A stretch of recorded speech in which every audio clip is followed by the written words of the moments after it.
my health. So yeah, all these topics and issues you see, I just don't really care anymore. We're about to have a new puppet in the White House, and people are talking about, who they're going to vote for. They're going to vote for this guy because he's going to do this. They're going to go vote for this guy because he's going to do this. And I see this, and I think about two little kids talking about what Santa Claus is going to bring them for Christmas. It's like, oh, how cute. They believe. They still think it's all real. And that whole mess in the Middle East, my whole thoughts on that are, you break it, you buy it. And this Confederate flag business, I'm so tired of it. And I see that Confederate flag stuff, and I can't help but to think to myself, what's for dinner? I don't care. One thing I have noticed though, like you see these pictures of these KKK guys on the internet, and their garb has really adapted with the times. Because now their scary ghost costumes come in XXL.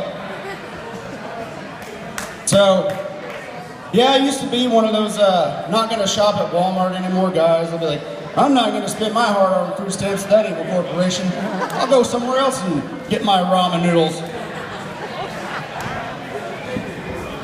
Yeah,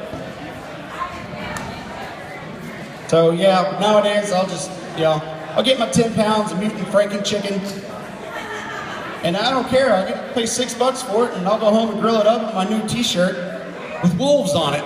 Some little kid in China made. But at least that kid has a job. Got work ethic. Unlike some of these Walmart protesters, Don't get me wrong.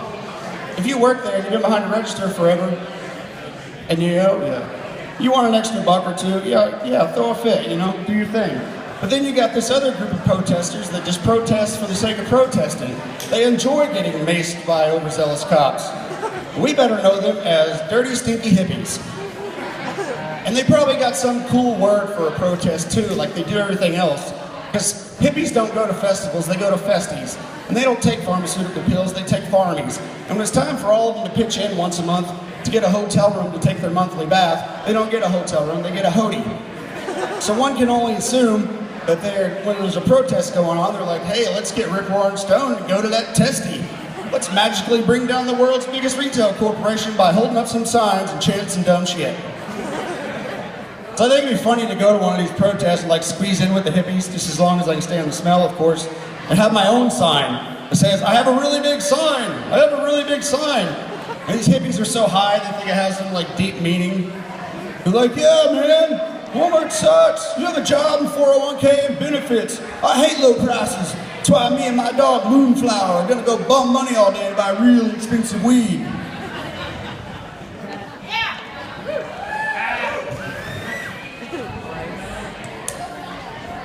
Well, this is kind of weird. I never thought that I would be up here doing a pro-Walmart, anti-hippie comedy rant in the same theater where I saw Empire Strikes Back when I was a little kid.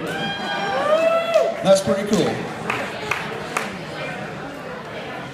Yeah, this town kind of blew when I was younger. I couldn't wait to get out, so I moved away.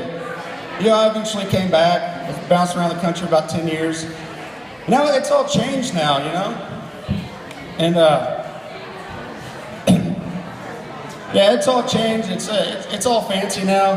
Now it's we don't even call it Bentonville anymore. It's Bentalon 2.1. It's like Scottsdale, Arizona, and Boulder, Colorado had some mutant town child. It's like the West End of some city that doesn't exist. And I can imagine people that move here are kind of freaked out too, because Arkansas's got a bad rep. Everybody thinks we're a bunch of crazy hillbilly tweaker inbreds. And that is just so true.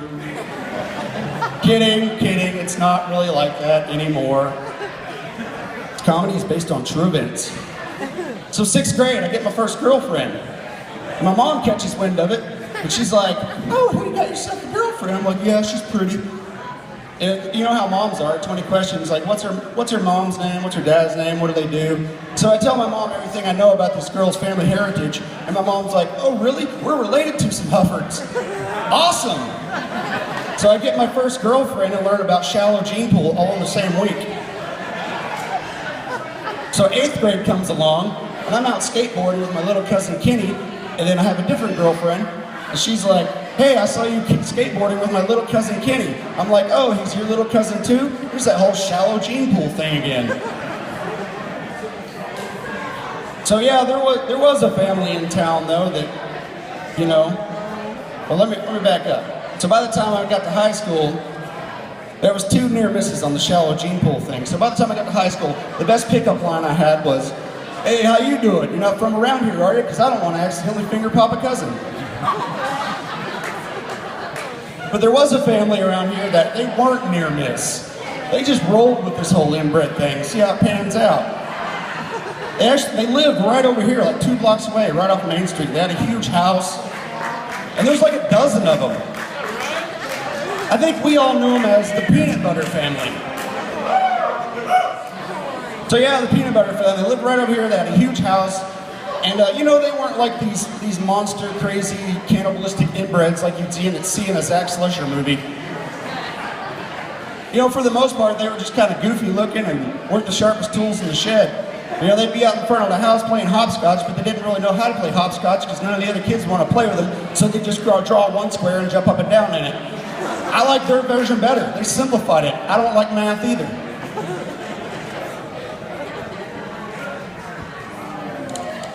Thirsty? But yeah, we used to skateboard downtown, and we'd always see the Peanut Butter family. And you know, they were cool. They'd always come up and watch us skateboard, which is really cool because we'd have all these like dumb rednecks drive by and yell something like, "Go back to California!" Or, you know, like these trust fund pricks we went to school with would drive by and flip us off and say something like, "Hey, fuck it!" But I hope they're doing well these days. You know, I used to even let them ride my skateboard. Like one of them was like, "Hey, show me how to jump up and do the flippity thing." And I'm like, I think you're more of a power slide guy. Let's go with that one. But I hope they're doing well these days. You know, there's probably some liberal group that is welcome them with open arms and tell them how brave they are. It takes a lot of courage to make out with your sister. We don't like to call them inbred anymore. We like to refer to them as trans special. And you know who else you don't see anymore around town is tweakers, but thank God they're gone. Town used to be riddled with foosball champions, lawnmower mechanics, computer hackers, and arrowhead aficionados. For the most part, those tweakers were scary. I'm glad they're gone. Most of them were just big dumb rednecks, and then you add paranoia and the strength of a silverback to that, and no thanks, they're scary. And then you got the other side of scary, like the tweaker chicks. It's like, "Oh God, I don't know what you have, but get away from me. Here's a pack of gum, go do some crosswords." But yeah, I'm glad they're gone. But they didn't just pack up and leave. We got to hand it to our local boys in blue. They really got them out of here. You know, especially one cop in particular. He was like leading the fight. Old Junior. We just all knew him as Old Junior. Old Junior and his boys kicked them tweakers out of town. So, round of applause for Old Junior and his boys. Yeah, nowadays we can go into a convenience store and not having to worry about your children asking you, "Mommy, why is that lady trying to eat her own face?" But yeah, I wish I could do something to say thanks, you know? Like maybe send them a thank you card or something, or maybe like a box of donuts. Everybody knows cops like donuts.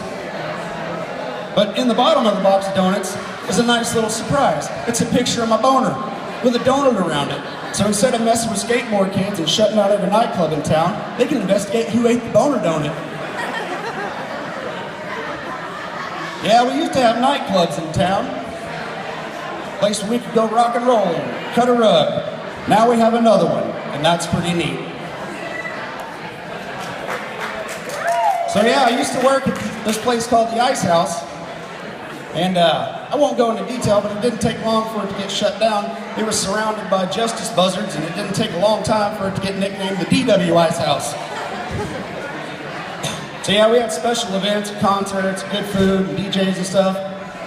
And one night I was working the door. The boss comes up to me, she's like, "Hey, I'll give you $100 cash to work the door."